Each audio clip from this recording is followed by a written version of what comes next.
Okay, so I'll hit on my keys of the game for me, and you let me know what you think, Matt or John. But we got to hold them to field goals. We got to hold them to field goals. Okay, if you hold them to field goals, obviously stop them as much as we possibly can. But I think we all agree they're going to get some points, right? So you got to Mhm. hold them to field goals. And then I think the biggest key, which I've hinted at earlier, especially for our defense to succeed, we have to sustain drives offensively. We cannot have three and outs. We have to keep Texas off the field. If you keep Texas off the field and then you hold them to field goals, I think we have enough to win the game. If we do not, if our offense cannot sustain drives and cannot stay ahead of the chains, and we're getting off the field on some three and outs, our defense, even though we have all the depth, we have this depth, and they are rotating and all that, they're going to get tired. It's just what it is. They're going to get tired. So you have to allow the defense to rest and not be on the field the whole game. As long as our offense can sustain drives, we will be in this game. And then we got, as I mentioned. So, like, yeah, those are my two key points. I think if we do that, we can come away with a victory, but we'll see. I'm very, and then I'll say a third. If I throw a third point, it's improved quarterback play. So those are my 3 points to the game. Yeah, so to piggyback off that, the red zone thing is definitely going to be interesting because Texas last year, here, I'll just throw this little nugget out. Anyone know what red zone scoring percentage Iowa was where they ranked last year in the country? No, I would. 90th. Yeah, I would expect Do you know something where like that. Texas was? I'm what 87. 89th. They were terrible scoring in the That's red zone last crazy. year. Yeah, That's so crazy. yeah. So, but that's what's so impressive is think about this. We average 35 points a game and we're god off on the red zone. So if that gets unlocked, that's why people said you don't have the talent like you did last year. No, but if Sark can scheme it up a little bit than he did last year, and then that just opens up a whole new thing. Let me ask you, what do you think was the cause of that? You had talent. You had Xavier Worthy. You had Adonis Mitchell. You had Jonathan Brooks. You had and then Sanders at tight end, right? You had so many Yeah. weapons. What was the call? And Quinn Ewers. Why did you guys have trouble in the red zone? What is that? Is it schematic? So no. So partially yes, but I think it's actually the 2 years prior they were in the 20s and 30s, which is fine. If they're that, they're going to take it to another level, and I'm perfectly fine with that. It's Bijan Robinson. Bijan Robinson was spectacular in the red zone. He is way better. He was way better in the red zone than Jonathan Brooks because Jonathan Brooks is Le'Veon Bell. Jonathan Brooks is be patient, wait till the hole opens up and go. Bijan Robinson is hole straight through it as fast as I possibly can, and you need that in the red zone because you don't have that much time. And then also, yeah, you bring up AD Mitchell. AD Mitchell is like fast straight line, but he doesn't have the cutting ability. So you don't have those quick routes like you can do with Xavier Worthy. You basically have like 3 Xavier Worthys now. So you're going to have these quick routes like that corner route like Isaiah Bond ran. And I think that's going to help a little bit. I also think the offensive line just improving will help because you obviously need that down there. So overall, I think we're going to be better. We'll be better than that. Now, do I think we can get to where we were, 2-3 years ago, where we were 21st? Maybe not. But if we're in the 40s or 50s, I think that's good enough for the type of offense we do have. So it's going to be interesting. And that's the thing, too. I think it honestly just took Sark a year because it was easy. With Bijan Robinson, you had the best running back in college football, probably, honestly, the best overall player. Hey, buddy, here's the ball. Have fun with it. And you see what he does in the open field. People can barely lay a hand on the man. So in the red zone, he was a weapon. And also Roschon Johnson. That guy was a bowling ball when he got the ball. So I think he just had to get used to it, honestly. Yeah, so I'll hit this from both angles. So what does Michigan need to do to win? Well, Michigan needs to find some semblance of offense. I think they're going to do it by the practices that they had between last game and this game, having Crippen in there, I hope, as the starting center. I think that'll help that unit gel. You'll probably see a heavy dose of Colston Loveland. It is what it is. He is so automatic, and they're going to target him a lot. It just needs to be a little bit more. I want to see more tight end option. I want to see more opportunities where it could go to Colston Loveland. It could go to elsewhere. And for receivers to get more open. And if that means playing Kendrick Bell, if that means playing Channick Goodwin, if that means playing someone else that can get it done and get that separation, then that's what it means. Sorry, TJ, do you want to touch on something? Kendrick Bell. I actually think. So what's interesting is I was listening to Sharon Moore, and he was talking about like the offensive players he thought played well, or offensive players that he thought had some form of an impact. Which obviously the wide receivers didn't have much of an impact, but he left out Fred Moore, and he mentioned Tyler Morris, Colson Loveland, and Kendrick Bell. And I was like, oh, that's interesting because Kendrick Bell plays the X position, Fred Moore plays the X position, but he didn't mention Fred Moore. So I think, and we've heard, and they even talked about this on the broadcast. They think Fred Moore might, I'm sorry, they think Kendrick Bell might be their best X wide receiver. They like, this is the word out of camp, but this kid's really, they think he's going to be special. They think he's going to be legit, like his brother, like, I mean, obviously they're a little bit different players, but like in terms of, I'm talking about impact.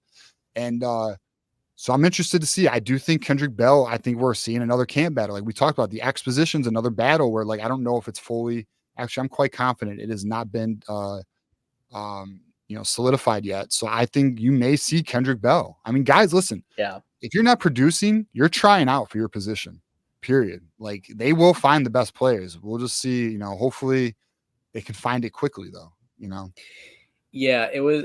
Look, everybody knows I've been an advocate for Fred Moore, but when Sharon Moore is kind of alluding in the press conference that you fucked up, pardon my French. Yeah, you talking about the interception? Because he kind of alluded to the fact that Fred Moore should have fought for it more, and I don't think he's wrong. But now I don't think that was the only factor that led to that, but I think. A receiver needs to be able to meet that moment and fight off. Like essentially he said, play defense against the defense, right? And come up with that ball. So that had he caught that ball, I don't think we're talking about Fred Moore in the same way. But I do think Kendrick Bell, whatever it takes to get it dubbed. So if Kendrick Bell's the answer, put him in there. The other key I wanted to mention is the defense. I do think you need to hold Texas to like 20, 21 and mostly field goals. Again, you need to understand, just like with Washington, they're going to move the ball down the field. Washington moved the ball down the field too. But we kept them to field goals and we with one exception, and the physicality that Michigan brought to Penix. Penix wasn't used to getting hit like that, and he was visibly having trouble with easy throws in situations when he would have nailed that every single time. So Michigan's physicality on defense, I think, can't be understated. And a lot of those players are back. So I think that's something that may impact Quinn Ewers, even though he is very experienced, and I think he's going to be a tough quarterback to face. I also think that Michigan can get to him.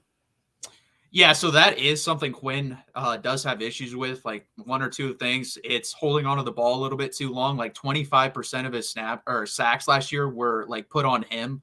So he does hold on the ball a tick too long. That's why I also agree, TJ. I think early on you have to bring forward because it doesn't – if you blitz – it's going to be bad. I'm just going to say that because Quinn's touchdown percentage goes up on blitzes. So he's actually better throwing touchdowns versus the blitz, and he'll probably hit you deep a couple times if you do blitz. I think your best thing is rush for, make him hold on to the ball a tick too long, and then you get there while he's processing. Because I will say this, his processing has gotten better, but I'm still worried about the confidence on certain things. Like, the one interception he had, he stepped up in the pocket really well. He read it. He saw Amari Niblack coming across the middle open. He just, for whatever reason, did not pull the trigger. Like, he was looking at him. He just didn't pull the trigger. And then he waited the split second, tried to throw it away, got tipped up and intercepted. That's something Michigan could take advantage of. I'm more inclined that they probably actually force him into a strip fumble than an interception, honestly, because other than the Oklahoma first quarter, he really doesn't really throw many interceptions. Like, he had 2 in that first quarter versus Oklahoma, got off to a dreadful start, and then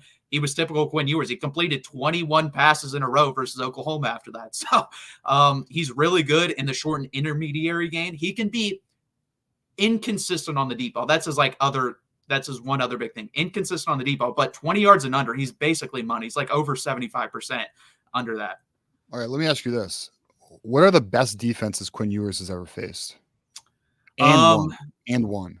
Just tell me who they play, like the best defenses, because I'm trying to, because you said, if Michigan blitzes are screwed, but like the way we disguise our coverages, like, I don't know.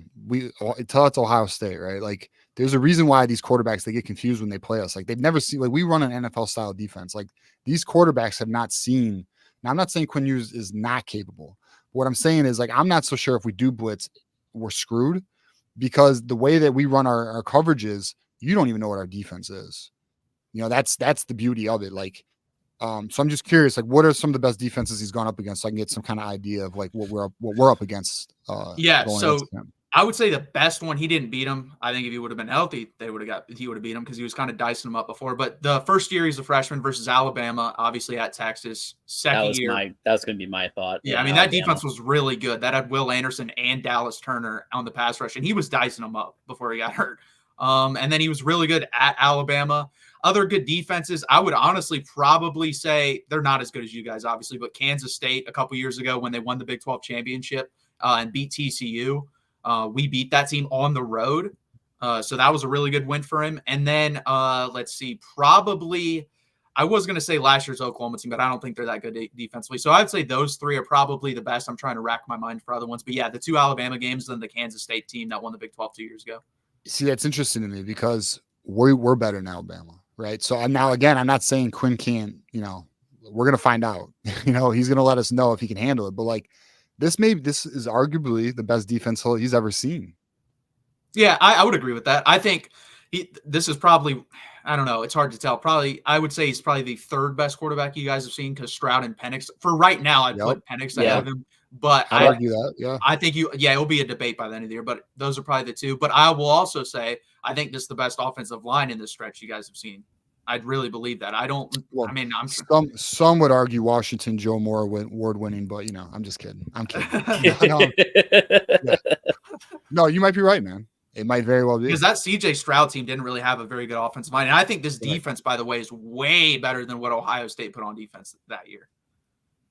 Yeah, it's interesting. So I'm going to hit the Texas side, and then we've got like a bunch of generous contributions, which we appreciate from everybody before we get to predictions. But I do think you guys are going to need to have an answer for Will Johnson. It might even be a double coverage situation at times. He's just so good that he can lock down half the field. So if you have an answer to contain him, and it's probably going to be Isaiah Bond and somebody, and primarily Isaiah Bond is going to be matched up with him, right? So Will Johnson can get beat. We saw him get beat, once very clearly last week. We did see him, match up against Marvin Harrison Jr. where they were battling, and they both had moments, right, in that game against Ohio State 23. But if you can match up well with him and you can contain, given how good your O-line is, just contain as best you can Mason Graham and Kenneth Grant, who both are probably going to be first-round draft picks, but contain them. And then obviously Quinn Ewers is going to do his thing. I could see what would you think about this? What if they threw Arch Manning in there for a package? Do you think Texas would do that? Because obviously Michigan's going to be running both quarterbacks. Do you think Texas has an Arch Manning package potentially for this game? Sark was asked that before the season kicked off, and he never really gave an answer to that. So I'm sure they do. Just in the back of his mind, he's like, "Yeah, I probably do, but I'm not going to let you know that I do." So I do think they have one. I don't know if they'd use it in this game. It'd be interesting. Like people have to remember this. Like I said, the guy's big. He's 6'4", 230. So he could be, and he's athletic. So you could use him in the red zone. That'd be interesting. I don't know, but yeah, it's just a very interesting game coming in the second week of the season.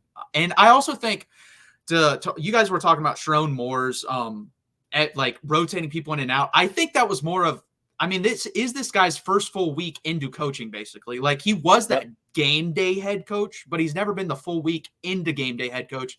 And I think he had an idea in his mind of, I want to rotate these guys. And no offense, I think he was kind of deer in the headlights of, oh shit, this game's closer than I thought. And he still kept running out those rotations of, oh, I think this game's going to be 31 to like 5 or 31 to like 7. And he just kept rotating it when it didn't really make sense. So I think he got caught up in it as well. And I think you kind of saw that with Michigan in general. I put out a tweet naming my like 5 reactions for the week. And I said Michigan out of any team will grow the most during the season because you have a new coaching staff, you have a new quarterback, you have a new offensive line, basically. So I think they're going to grow a lot. Now, does that bode well for this Texas game? Probably not, but going into the season, it does. Yeah, maybe there's a package that is like, if in case of emergency, break glass, where Yeah. if Texas is handling, then probably won't come out, but if Texas is losing, then you might break it out. Maybe it's something like that, and Michigan does that, from time to time. Yeah. So let's hit some of these generous contributions here. Nick again. Nick does this thing. He does a $1.99. I don't know if you know Nick, but he does the $1.99, and then he slides in the digs at Ryan Day. So we love that. But in this case, it's actually more of a football based. So he says, "F it, launch flea flickers to Kendrick Bell all damn day." Kendrick Bell, I expect to be used more in this game. You saw the flashes last game. You know who his brother is, Ronnie Bell, and it seems like it runs in the family, the talent. And so if he's the best choice to be out there, guess what? He's going to be out there because Michigan runs a legitimate meritocracy where the starters can change from week to week. There are some teams, they give their preference to the seniors, and like they give their loyalty, and even if the production isn't quite there, they roll with it. When someone beats someone out for a job at Michigan, they get the job. That's just how it goes. So you saw it last year in 2023, especially with Barnhart and Trente Jones and that whole situation. Miles Hinton on the left side. Like they were versus Ladarius Henderson, they were rotate. If you remember, they hadn't figured that out until multiple games into the season. Yeah. So it's a meritocracy, and so if Kendrick Bell's the best answer at receiver at X, even though I'm on the Fred Moore appreciation train still, I want to see another week of Fred Moore before I get off that train, right? But I'm with you, Nick. I think that could be something that's done for sure. We got Tattooed Trucker Jesse, who's one of our YouTube members, throwing us a 5. He's great. When he calls in, he's always calling in from the truck. So Michigan's defense is built to face multiple receiver offenses with speed like Texas and Ohio State and like Washington last year. So yeah, we definitely touched on that for sure. Michigan plays an NFL defense. And so, yeah, I mean, we're putting you up there in the same category as the best offenses that Michigan has faced the last 2 years for sure. I think Washington for sure has more talent. I just think Texas was faster. Like Roma Dunze's not the most, he's not super fast. He is fast for his size, but he's not a burner to say. Jalen Polk was pretty fast as well, but I don't think they're as fast as we are, especially depth wise. Like I said, we have 6 guys that legitimately, if they wanted to, could run track. So. Wow. And that's what Sark wants. They want him to run. That's what he built this team to do. He likes speed. TJ, I'm just hitting through super chats before we get to our predictions here. Moose with the 5, John and TJ. I think we go with Warren on the first drive and see how it goes. Not a surprise. Moose has been on the Davis Warren train. So we have our captains of our fan base of the various quarterbacks. So Moose is like the Davis Warren captain of that fan base. And we got Keith, who's been the captain of the Jack Tuttle fan base. So we'll see how it goes. If it stalls, I think bring in Orgy and go heavy run clock management. What do you say to that? Go ahead. Oh, yeah. So I somewhat agree with that. I think it's weird. I think Alec Orgy is actually meant for what Michigan wants to do. Like they do. They want to keep us on the sideline this game, keep it out of our offense's hands. So that would make the most sense. The problem is eventually Texas is just going to completely sell out on the run.